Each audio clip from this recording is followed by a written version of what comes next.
Hey guys, and welcome to episode 165 of the OCDStories.com podcast. Now, in this episode, I interview Sean Shinnock for the second time. Now, you may have heard the first episode I did with him, which was episode 157. And if you haven't heard it, I encourage you to go check it out. It's a great episode where Sean shares his story and talks about his monster initiative and Draw Your Monster projects, which is a fascinating use of art and advocacy. But yeah, because I had so many more questions for him that I couldn't quite get to in my first conversation with him, I got him on again for a part two. So this is what this will be. We talk a lot about hope, or he does. It's a really fascinating account of hope. I ask him how he renews his hope in difficult times. I asked him about what it was like to share his story on the podcast, opening up and being vulnerable. And the reason I asked him that is because I know it was challenging for him. And I've had a few questions recently about advocacy and sharing your message and dealing with the sometimes difficult emotions that can come with that initially. I asked him about his advocacy project, the Monster Initiative, and he goes into detail there. We also talk about the OCD Game Changers event, which has obviously now been and gone at the time of the recording. We hadn't quite done it yet. So he talks about the topics he was going to speak about, and in fact he did, and he did an amazing job at the event. We talk about how OCD has affected his intimacy in his life and how he's kind of dealing with that. And we cover many other things to do with his advocacy and his story. So, as always, I find Sean very inspiring, and I know many of you do too. So, hope you enjoyed this episode. And without further ado, here is Sean Shinnock. On the podcast today, I have Sean Shinnock. Sean is an artist, advocate, and creator of the Monster Initiative, with Draw Your Monster being a project under that umbrella. He's kindly agreed to talk with us again. Welcome back to the show, Sean. Hey guys, thanks for having me back. It's good to have you here. Your episode, I should say, was quite a popular one. Even Dr. Joan Davidson, who was 2 episodes ago, she quoted you on that episode. So she did? Yeah. So check it out. I didn't know that. I'll have to totally check that out. I didn't realize she did that. That's nice. Yeah. So yeah, it was well received. So at the end, we left a cliffhanger. Can't speak. So at the end of your episode, you said the words, "There is no loss of hope, only the perception of loss of hope." Can you explain what you meant? Yeah, I think that the loss of hope is a total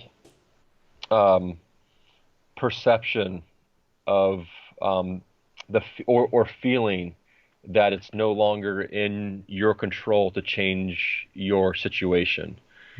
And I think that's a very, very scary position to be in.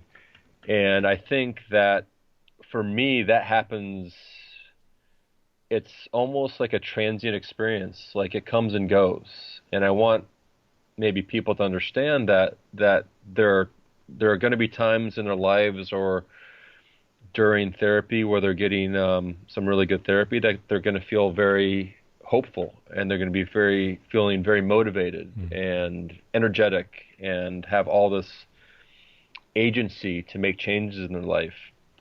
And they're also going to go through times in their life where they might have trauma and a lot of stress, and some depression might hit, and they get into some places in their mind where that feeling of hope is kind of shrouded by some darkness or a veil. And in my opinion, that's all that it is kind of I hate to use the word delusional, but it's a very thick veil of the concept of having own agency in your life to create your own hope. And that's kind of where I see hope as having some sort of self-agency to change your own situation, like an internal locus of control. There's talk of external control and internal control, and it's often referred to as internal locus of control and an external locus of control. And there's a lot of definitions, and I'm sure there's a lot of subjective definitions of what exactly hope is and what hope means. And I know that kind of the definition of hope by the dictionary or Webster's, however you want it, whatever kind of resource you're looking at, is kind of it's a feeling of expectation and desire for a certain thing to happen. And I think that is a nice definition, but I think it also should be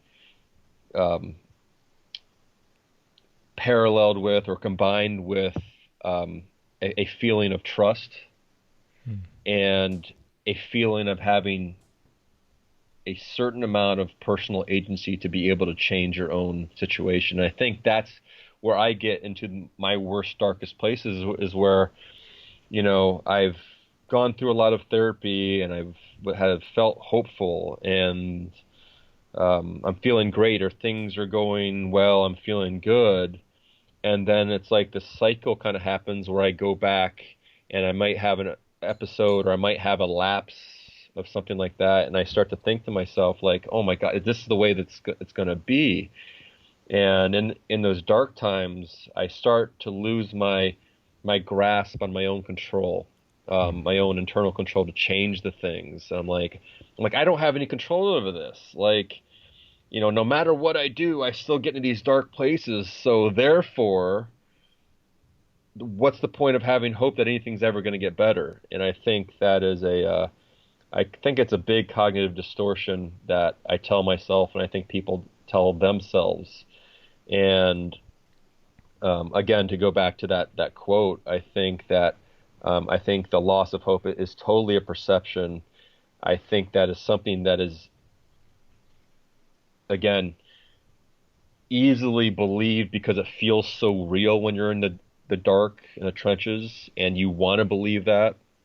It's very hard to see the other side of things at that time.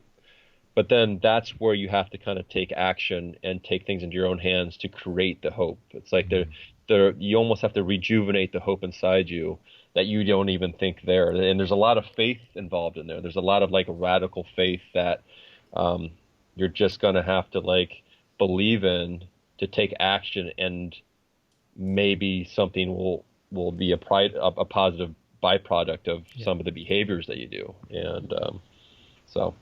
Yeah, no, I love that. I think that's great. So kind of similar, and I guess you talked about it there from an action, but I'll ask the question anyway, which is, what helps you renew your own hope when times are tougher than usual? It's, first of all, it starts off with being aware and accepting. And for most things in my life, it revolves around being brave enough to accept my situation, and I believe that it's a very courageous act to accept and be aware that you're struggling. And sometimes that's the hardest part, is just to accept that hey, all right, I'm in another bad part, or I'm in another bad situation that I kind of have fallen into for whatever reasons. And so I start off with like accepting the fact that like, all right, I'm struggling a little bit right now.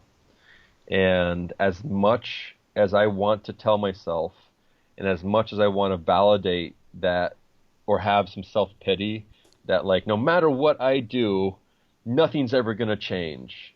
And no matter what I do, there's no hope, so why bother? And for some reasons, when I'm really struggling, and I don't know if other people can relate to this, it feels good. It feels validating to say that. But I don't think it's productive. It's never been productive for me. So the way that I've had to change my perception on my situation, especially with hope, is to like, all right, I'm not doing well. There are things that I know that I can do that can change my immediate situation. And a lot of that is behavioral based. So instead of thinking or ruminating myself into a place of hope, which will never happen, I usually have to take action, usually by a behavior like getting out of bed, or going, doing things like going to the gym, going to yoga, starting that art project, even when I'm feeling at my worst. Because I think those are the things that are going to help bridge the gap between loss of hope and hope, because it gives you a sense of agency and control. And as hard as it might be to re-engage with life and take on a negative perception, I think you really have to dig down into and be gritty and be resilient and say, I'm not going to accept this hopelessness feeling as much as you want it to be validated, and work on re-engaging with therapy, contacting your support networks, re-engaging with things that keep your mind off your current situation, like getting into flow states with like art and sports. And that is all personal agency. That is all things that you can control that will elicit either a dopamine response or just a general sense of well-being eventually. And it takes some patience, and it's going to take time. And you going to the gym once, while you're in a very, very bad state may not change it automatically. But I think if you dedicate yourself to doing the things that you need to do to put yourself in a better place, positively and productively, I think your perception of hope will change, and you're going to understand as you take small steps to a higher sense of confidence that, oh my God, hope has kind of been there the entire time. I just needed to take some action, or I needed to shift my view a little bit and allow it to be there. To be vulnerable right now, a lot of when I'm at my darkest, like, I don't want to deal with all this positivity and this hope and this cheesiness and all this crap. And I have to fight through that. Me personally, I have to fight through that feeling of self-pity that kind of feels good at sometimes, and take personal accountability and take personal action, take my life back into my own hands, as crappy as that feels, and reinstill hope, or rediscover it. Yeah. Because it's there. Yeah. It's there, and it's a total mindset. You have to change your mindset. So I don't think it ever leaves. I don't think it ever leaves. I think people who are struggling with even physical conditions like cancer, who are at the end of life and stuff like that, still are able to get to places of sense of hope. And I think people who take on those situations in a healthier way find ways to find hope in their lives. And a lot of that has to do with finding meaning and purpose, and what are my day-to-day actions producing? Are they producing a loving relationship with the people that I care about? Am I giving myself to the greater good of something? Am I self-improving? All of those can elicit a hope response that makes it seem like the horizon is going to be brighter.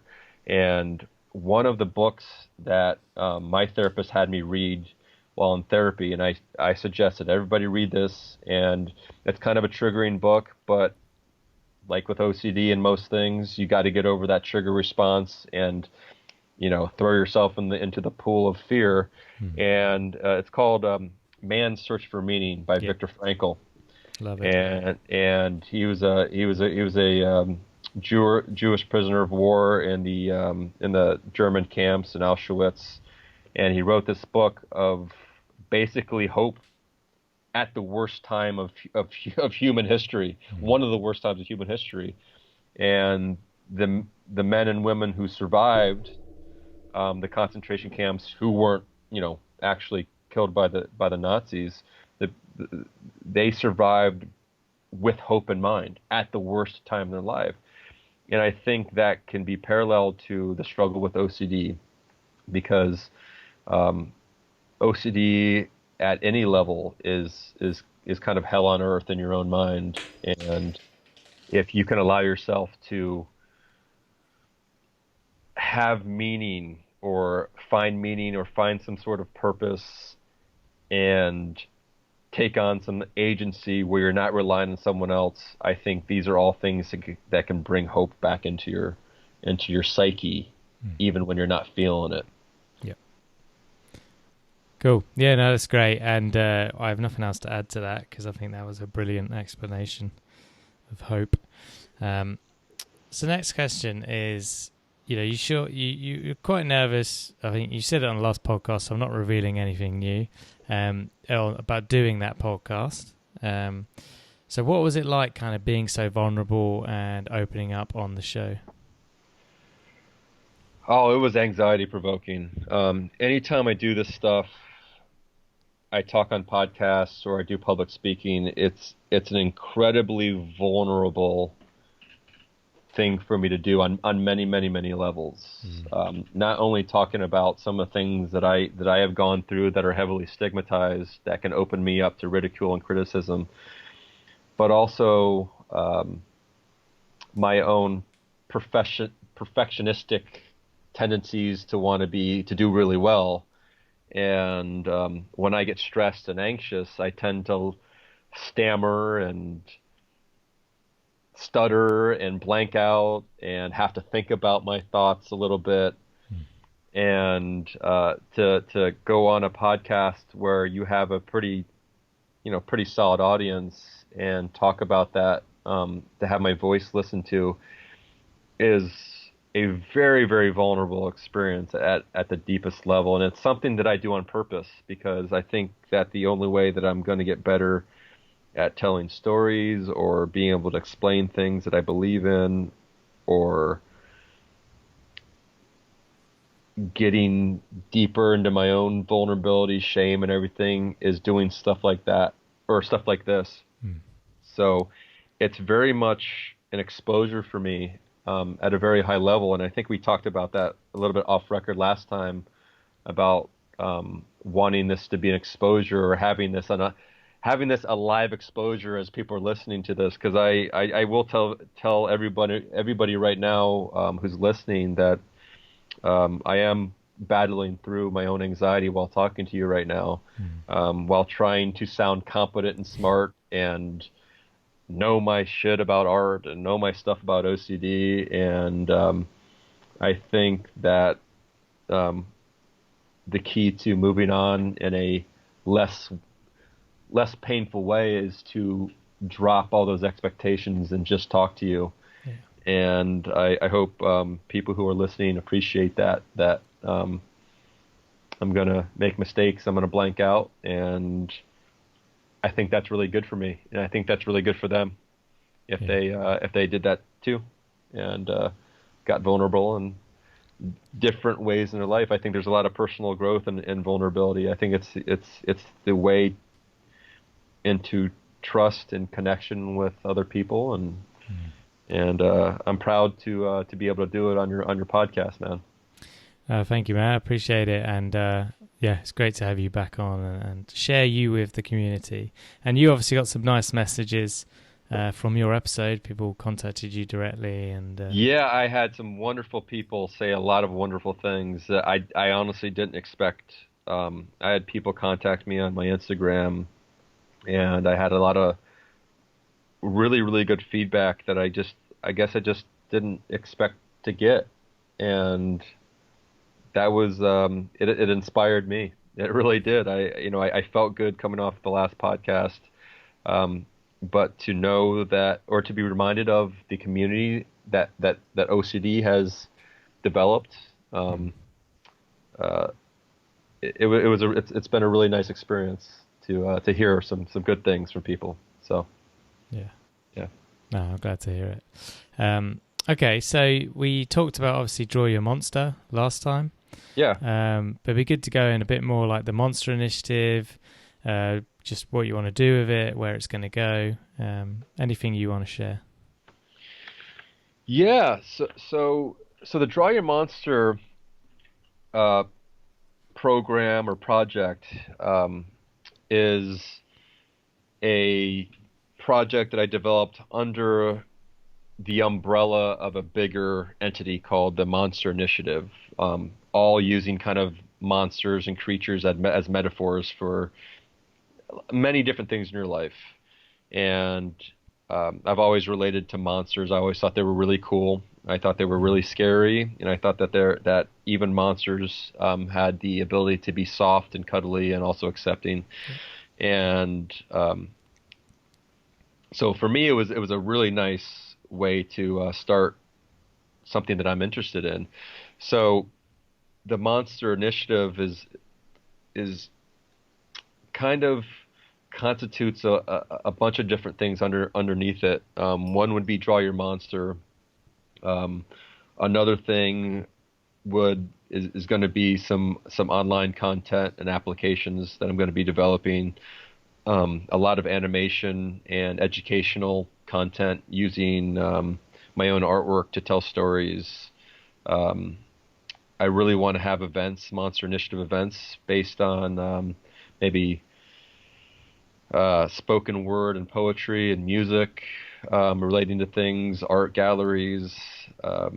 I've got an idea that I'm not going to go too much into called the Monster Box, which is kind of an expressive art box that I hope to fill with games and puzzles and toys and well, I say toys, but like fun things that can like help make mental health more accessible to just a myriad of different ages. And it might be a subscription-based thing where you subscribe to the Monster Box and you get it, once a month or once every 3 months, a quarterly thing, and it would have resources. It would have ways of like expressing yourself in different ways that you've never tried before. It would give you some merchandise and give you some stickers, some cool things to have, and I think there's a lot of potential there if I can ever get it going. And then it's obviously the Draw Your Monster stuff, and then I was thinking about additional blogs and other things, and eventually maybe even an organization that helps with peer support. And I think there's a lot of there's groups and stuff like that going on social media that I don't quite think are the most productive. And I think that if I could maybe somehow develop a social network of peer support that is done well, that is regulated and managed under the guise of the Monster Initiative, I think that's something I would love to do. But again, a lot of this stuff just takes time and a little bit of fundraising and things. Part of Monster Initiative is a lot of brand developing and just developing into a mental health brand, which I'm hoping will help decrease some stigma. My thought has always been to make really, really cool art that people are attracted to, and then they'd go check out maybe, and then once they go check out, they might leave with a little bit more information about mental health and wellness. And just on a general scale, I mean, OCD is always going to be included in that, but anything, and it doesn't even have to be some. It doesn't have to be around a mental diagnosis. It can just be personal growth in general, or self-compassion, stuff like that. So I've really got a lot of dreams and ambitions to flesh this out. It's a little unorganized right now, but I think as it grows and as I bring on people to help me and to network and bring on a team, I think it's got the potential to be a big thing. It's just getting there, Stuart. Yeah, it's getting there. Good. Well, yeah, I'm glad, and it's great to hear all those plans. And I always wear the T-shirt you gave me about a year ago now, and it always gets commented on. So first step, just get some of them online and those selling. I know. I'm sure I told I've been telling people 2019, this year is the year where I'm really going to take things to the next level and start getting organized and developing a website around this stuff. I've already bought some domain names with the Monster Initiative and stuff like that, and really developing the structural components, the infrastructure, the mission statements, what I want to accomplish, and it should. I don't want to give a timeline, but it'll be up and running soon. And anybody who is interested in being involved with it or would like to know more about it, I'd love for you to contact me, and I can leave my contact information with Stuart, and we can maybe post it or something like that, or I can say it at the end of the podcast or something like that. But yeah, what I'd say is I'll put like your Instagram and stuff in the show notes. Yeah, people Instagram, can just hit you up through that. Instagram, my website. All right, cool. So the next question then is, we're both speaking at the Game Changers event in a couple of weeks. By the time people will be listening to this, it would have been finished. Right. we would have given our Yeah. speeches, our talks. And this year it's got a theme, so it's called for those that don't know, the OCD Game Changers is an event put on by Chrissy Hodges in Denver, where she brings sort of advocates from around the States and me from the UK to kind of share their story, connect with others, and also this year she's brought in therapists to talk about addiction and OCD, treatment and OCD. And this year, our talks, the advocates, will be around the theme of emotions, so the emotional side of OCD. So, yeah, what do you think of this year's theme? When it was first released, and the theme is emotions and intimacy and identity around OCD, I was super intimidated because I'm really good at telling my own story in front of other people. I've done it a million times. Last year it was more of a, here's my own story, here's the advocacy I'm doing. I could say that a million times perfectly in 15-minute period. And I think on purpose, Chrissy is trying to kind of expand different areas that OCD isn't really talked about or hasn't been touched on as much. And with the conferences going on and everything, there's a lot of clinical lecturing, there's a lot of like personal narratives and stories, and there's a lot of sometimes redundancy. I mean, I think no matter what, I think someone can get something out of someone's personal story, so I don't think that ever should stop. I think that should always be something that's part of any kind of curriculum. But I think that Chrissy and the people who are part of OCD Game Changers, you and I, feel that we should start getting a little bit more specific and deep into how OCD has affected our lives.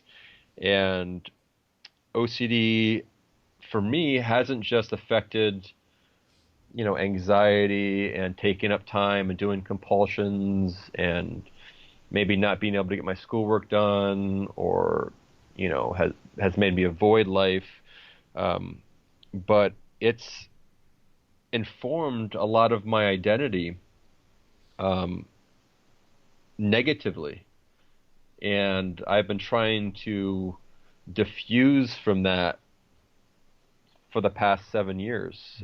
As I was finally diagnosed in 2012 for the first time, I had OCD symptoms from 10 to 32 basically, and a lot of those thoughts were based around harm and fearing that I was a sociopath. And to go into that a little deeper and how that relates to emotion is that I had this fear that I was unable to feel emotion, because when you're anxious all the time, when you're stressed, it tends to create a barrier for me to access the emotions that I really, really enjoy and want, which are love and trust and content. Contentment maybe is an emotion, but joy and things that I never felt that I had the capacity to feel, because I was so disconnected with my OCD, the thoughts about my OCD. And to give you kind of a personal story of some of the compulsions that I would go through around this feeling of being a sociopath or someone who was unable to feel empathy. I would watch movies or I would watch TV shows or sometimes even commercials that would come on. And if I didn't have the emotional response that I felt that I felt was, warranted for that, whatever that content was. So let's say, I remember specifically when Hurricane Katrina was happening in 2005, and I would watch the news, and if I didn't have very strong sad feelings, or if I didn't have very, very strong, like, compassionate or like some sort of urge to want to help, I would dissect that to the nth degree, and I would, first of all, the thought would come into my mind that I was this sociopath who didn't care about life or didn't care about people. So that was the initial trigger. And then in order for me to move on, and when I say move on, I mean literally sometimes move my body. I would be at home, I would watch the news about a tragedy, and I would sit there and I would have to convince myself that I had the feeling of sadness. And I don't know if anybody else has had that experience of trying to, even if contrived, make yourself feel or think that you have this feeling of sadness. And it was a mental ritual that I would do for hours on end, that I would have to sit there and work through my mind that there was some feeling of sadness, and if I didn't feel it, I couldn't move, or I couldn't get out of my chair. I had to sit there, and it was almost catatonic. My dad would come and look at me, and I would be in the same position for an hour and a half straight in my mind, trying to feel the feeling that I wanted. And if I couldn't feel the feeling, it just kind of reestablished in my mind that I was a sociopath, and it was this vicious cycle and it just kept on getting worse and worse and worse and worse and worse. And if I watched a violent movie and I saw someone shoot someone, and if I had any kind of ping of excitement feeling, I would have to like neutralize that and have a feeling of sadness or a feeling of like disgust. Yeah. And I would either have to really feel it, or I'd have to make it up or make it feel. It's very hard to explain and articulate exactly what this hell on earth that I was going through, but it basically was informing my identity that I was this awful person who was unable to feel the emotions that I felt were part of my value system. And so I had this constant cognitive dissonance feeling where I felt disconnected because of all the anxiety and the OCD, and it was causing me just naturally not to be able to feel some of the things that I wasn't, I didn't have the insight to understand at the time. Yeah. And so I basically thought, and it affected my self-esteem and confidence, that I was this crappy person. And my OCD, reminded me of that every time I had it. And I've been trying to diffuse from that feeling of being a non-emotional person for a very long time. And as OCD symptoms and anxiety and stress have subsided, yes, then I have had access to emotions and feeling genuine. And that's kind of another thing that got me through that time, was I have this strong, need or value based around being genuine and authentic. And if the only thing that my brain is feeding me is that I have an urge to hurt someone, or to not feel sadness during a trauma, that was informing my identity of who I was. And as much as I told myself that I was a good person, I felt internally that I'm genuinely bad. Like if I'm gonna be, real about things, what's really in my head is all these bad things. So that, I mean, I hope people can understand how that can really inform someone's concept of self and the way that they have a worldview and the way that and it made me very shy. It made me, it affected my self-esteem. It made me not want to pursue romantic relationships because I felt that like what I was giving them on the surface was not truly who I was, because deep down I was a sociopath. And it really fused with kind of my identity, it's not fair to me. But that's just kind of what OCD did on that level. And I've been trying to unravel that bird's nest in my head and my soul, whatever, the past 7 years and I've had some really nice success. It's been really nice to get to a point where I'm feeling the compassion and emotions that I want and have access to them. But it kind of shows you how powerful OCD can be, and anxiety in general, how it literally takes you out of the present moment. It disconnects you so much, and it makes you fearful that, hey, am I ever going to be able to connect deeply with someone the way that I want to? Am I ever going to be able to have feelings of love and warmth if I'm always anxious and stressed? So it's just another way of looking at OCD that I think that is really important for people to hear and talk about, because there's a lot of talk about symptomology, there's a lot of talk about therapy, there's a lot of talk about the traditional symptoms of OCD, the intrusive thoughts, the harm, the contamination. But I think it's going to be really important for people to hear how OCD has affected emotionally the sufferers, and how it's informed their identity, how it's maybe altered their personality, and how people have fought that and gotten back to a place of self-compassion and have centered their sense of self back into a place that is healthy and insightful and warm. So it's a constant battle, but yeah, well, I'm excited to see what you come up with for your talk. Yeah, I've got some ideas. I'm thinking about,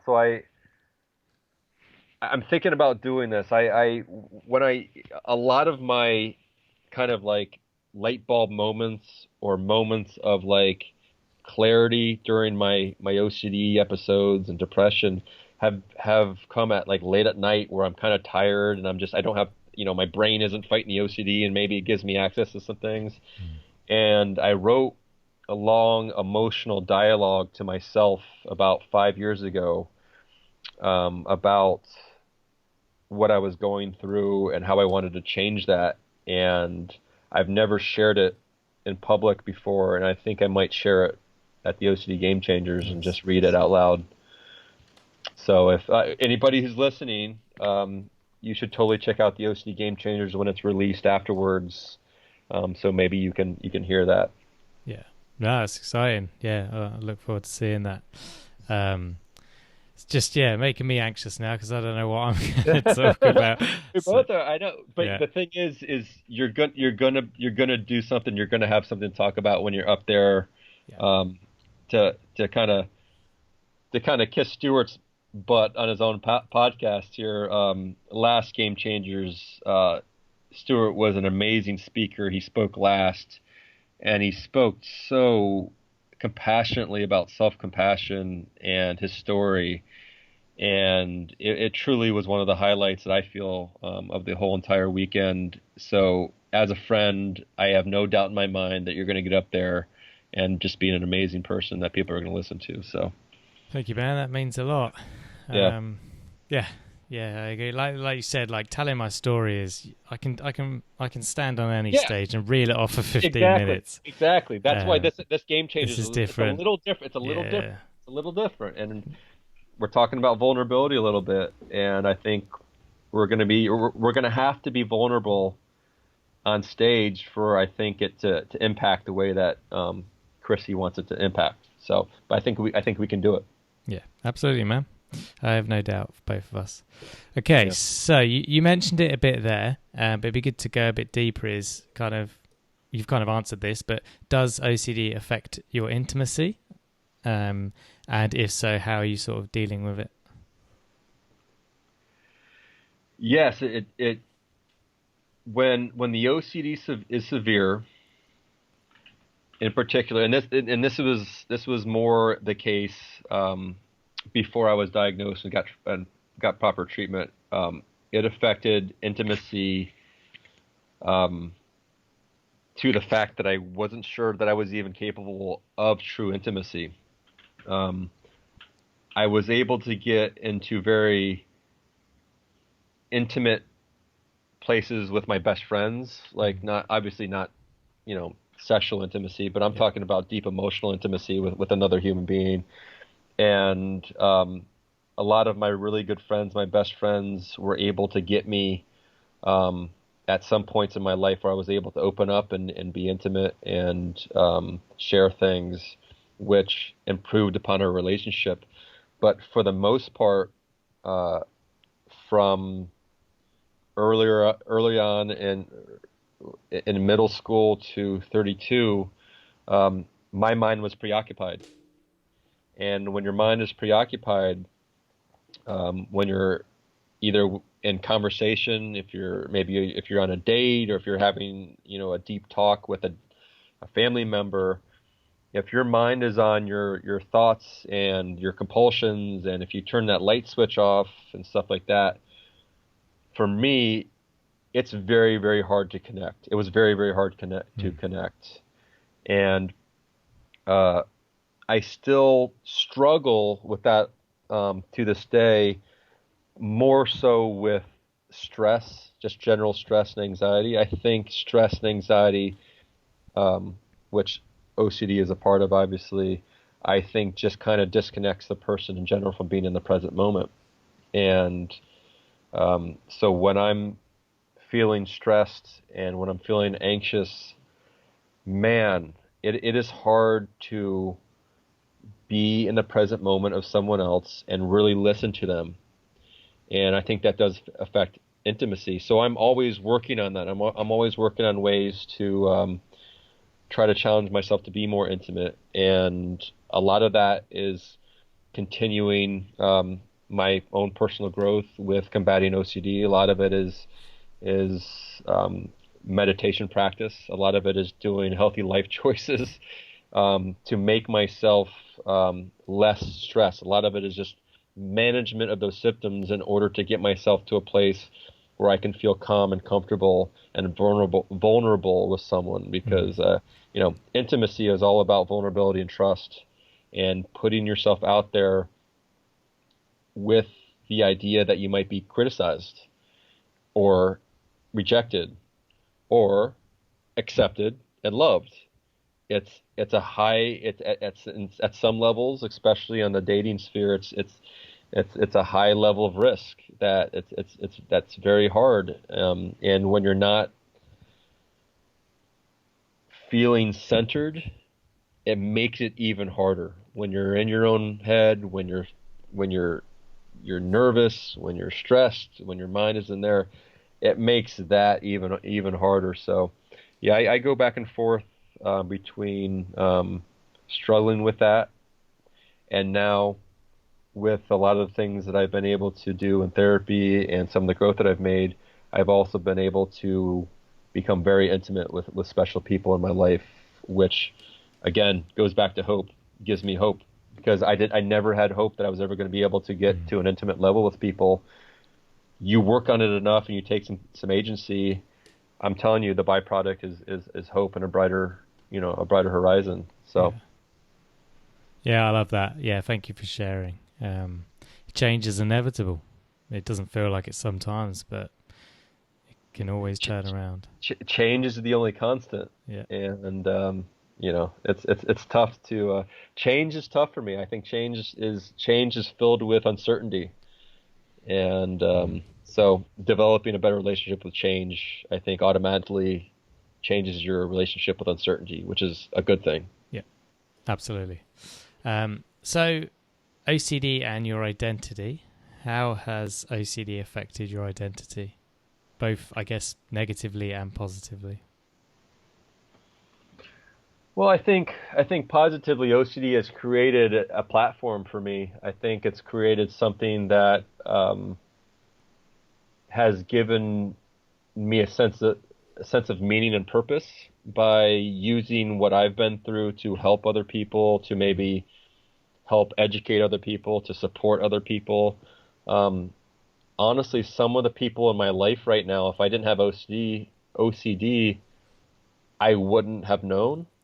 And they're very, very, very important people in my life. So it's hard to say, it's hard to say that on some levels OCD hasn't been a positive thing if you're looking at it at that context. Negatively, obviously, OCD has taken a lot of things away from me. It's taken a lot of time. It's taken a lot of opportunities to strengthen some relationships. Sometimes I go back and forth with that advocacy, honestly, as I don't really want to be labeled as someone who has OCD, or so I go back and forth with the labeling of having that. And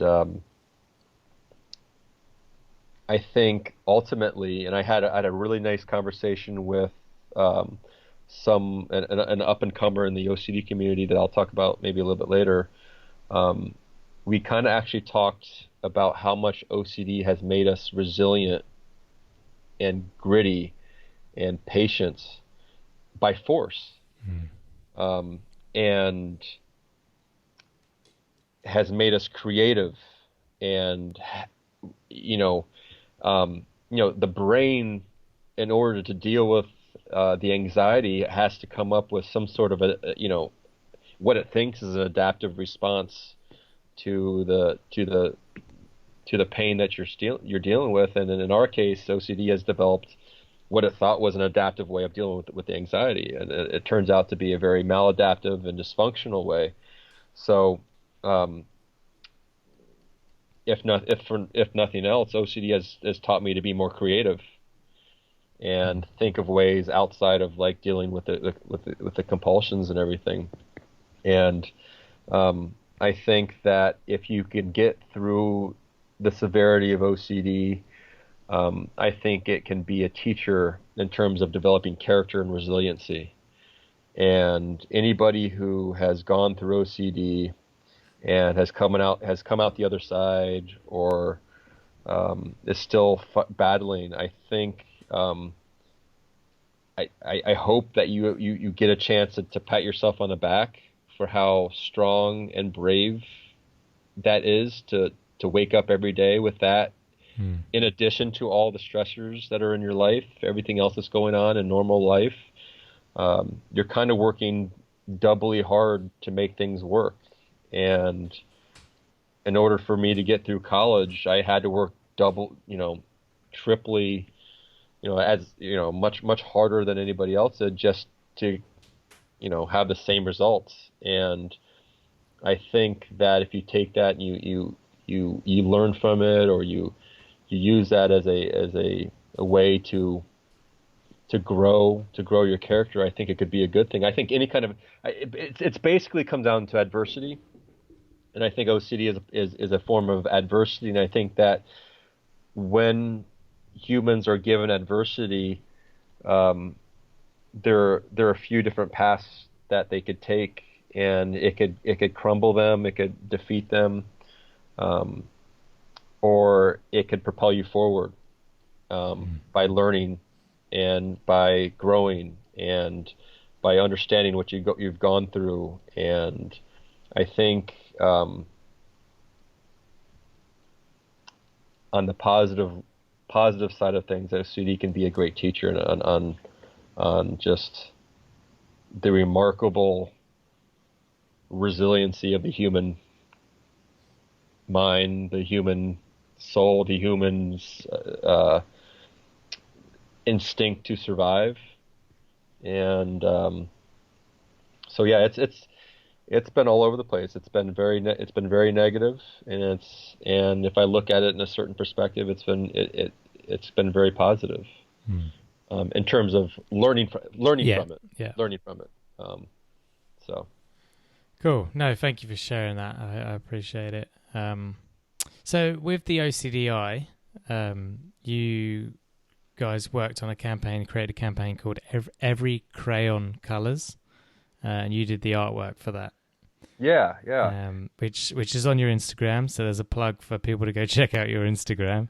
Yeah, it was actually for I currently work at McLean Hospital in Belmont, which is in Massachusetts, and it was actually for the Public Affairs Department, and it was for a suicide prevention walk, and our department developed a theme or a tagline that every crayon colors. Yeah. And the second tag was color within the lines of hope. So the artwork is basically these 4 crayons in different forms of being broken or whatever like that. And with kind of the message that no matter where you are, no matter how broken you feel, no matter what state you are, you still have the capacity to feel hope. And it's kind of like every crayon colors, no matter where you are. Maybe you don't have your wrapper on anymore. Maybe you're broken in half, but you can still color. And it's just being able to remind yourself of that. And so it was a really good metaphor for hope. I think people really enjoyed it. And if anybody would like a sticker or something like that, again, I can probably try to get you one or something like that. But it was a fun project to work on that meant a lot to the department and to me personally. Yeah, no, I love it.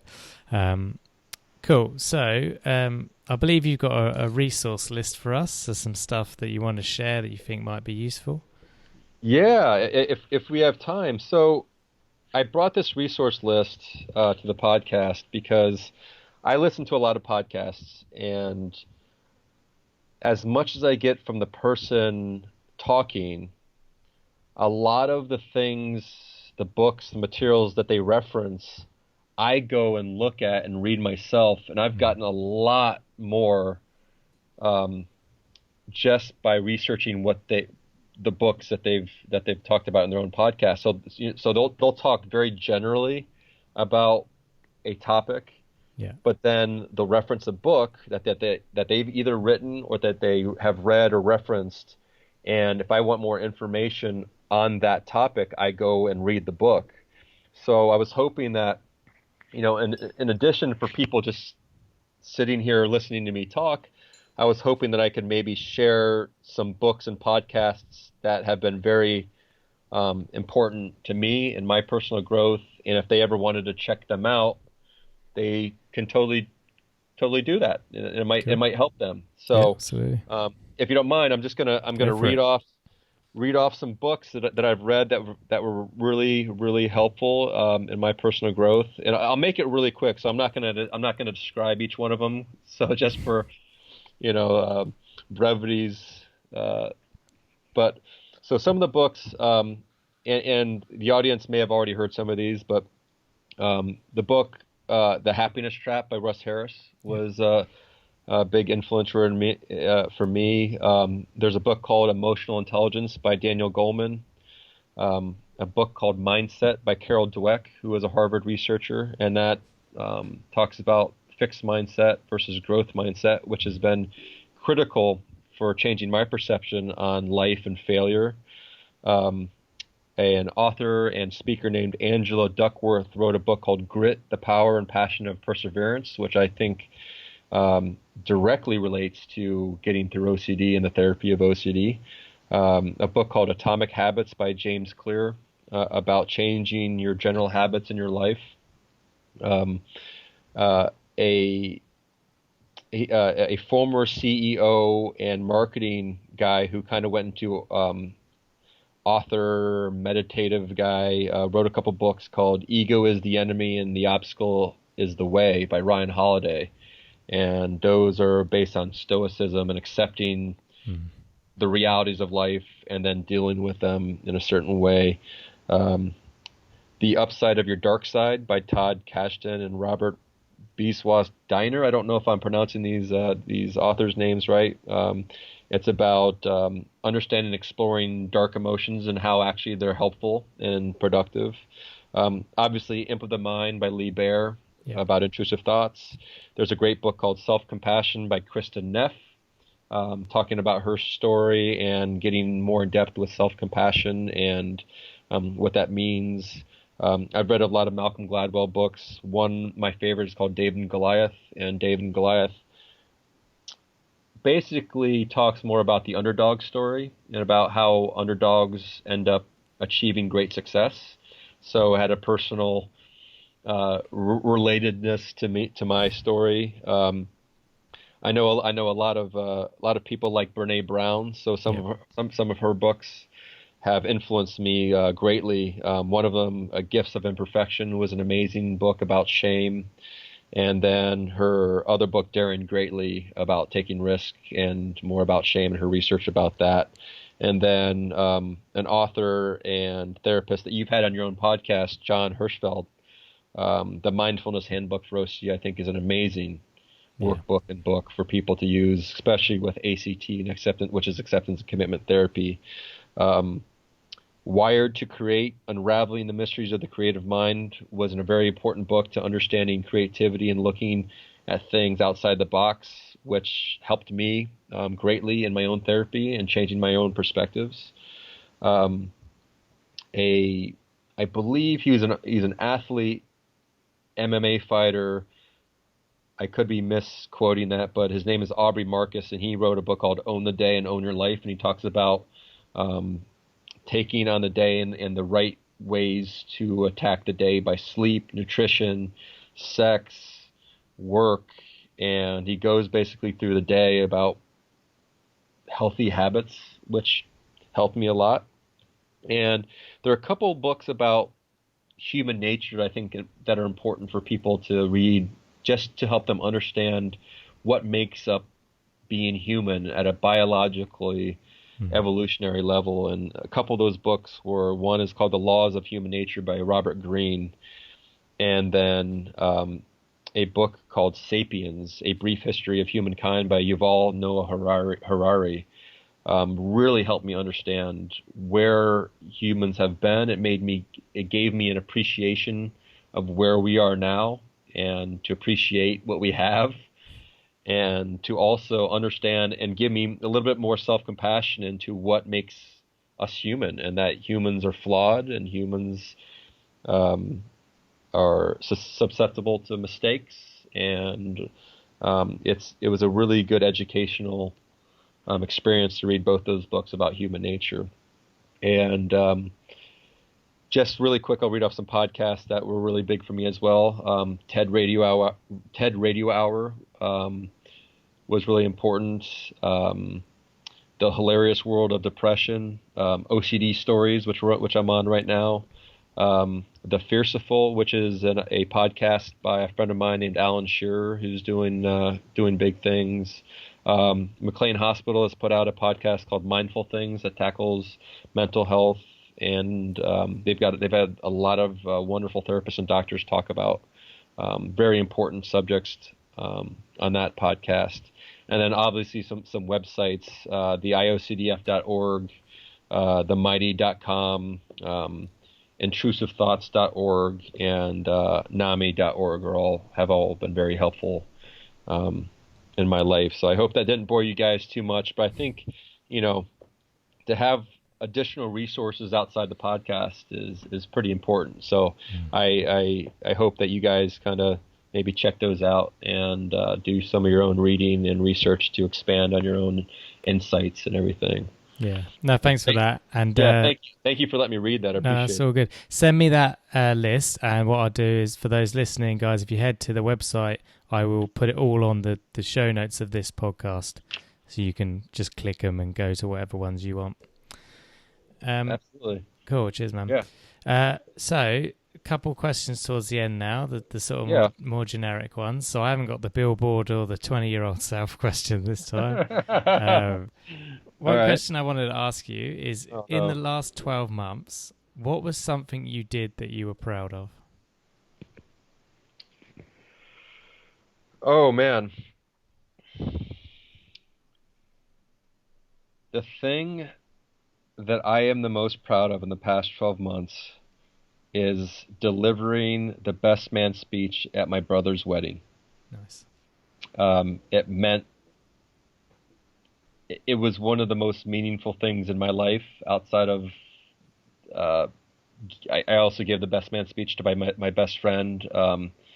Both of those experiences were critically important to both me and the people I was talking to, and to be able to get up in front of my brother and his now wife and his friends and our family and tell him how much he meant to me, and to do that without messing it up too bad, was a very prideful moment for me. Nice. Glad to hear it.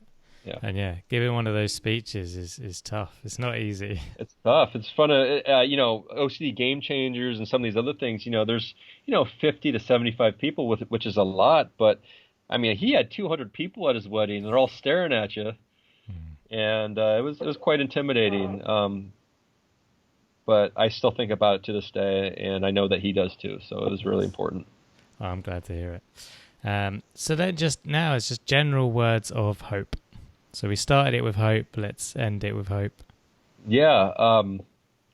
I think that there are hope in community, and I think there's hope in support. So we talked a little bit in the beginning about having the internal agency and the internal control of your own situation, or the ability to change your own predicament. But I think that in addition to having the internal locus of control and hope, I think there's also something to be said about having support and a community around you that can also remind you of hope and to help you through some things as you are battling out whatever you're battling. And as we're talking about community, I was wondering if you'd let me do some quick shout outs to some community members who have helped me and given me hope. Since the last podcast, I've had a few people really, really touch me in some really deep ways. I told Stuart that, the past 2 weeks I've really kind of been struggling a little bit, and I was really nervous to do this podcast. And someone who reached out to me, I'm not going to use their name, I'll just use their first letter, Jay in Toronto, a therapist out there, has someone who reached out to me, and we've talked, and they've given me some wonderful advice and some aspiring words of hope, and have kept me going, actually. They actually got hope from my podcast, and in turn have helped me with some very important words over the past few weeks, getting me through the day, which I can't thank them enough for. I've got a friend here who is a yoga instructor, and they're just now coming out with their own OCD story, and they're just now going through therapy for the first time, and they just got a new job, and they're really excited, and they've been a big support in my life. They've given me a lot of hope, and to see them battle OCD and then also make strides in their own life, I think is enough to give anybody hope. And there was a gentleman that I talked to yesterday who wanted to get into advocacy, and he allowed me to use his name. His name is Richard Conover, and he's a young man who is just now open about his OCD and his story, and he has big dreams and aspirations, and he's got a blog called the ecblog.com, so the ecblog.com, and he wants to get into storytelling, he wants to write a book, and he wants to develop an organization. And I tell you what, yesterday was a rough day. I woke up not feeling great, and this conversation that I had with him gave me just reinvigorated a lot of motivation and hope to do my own things.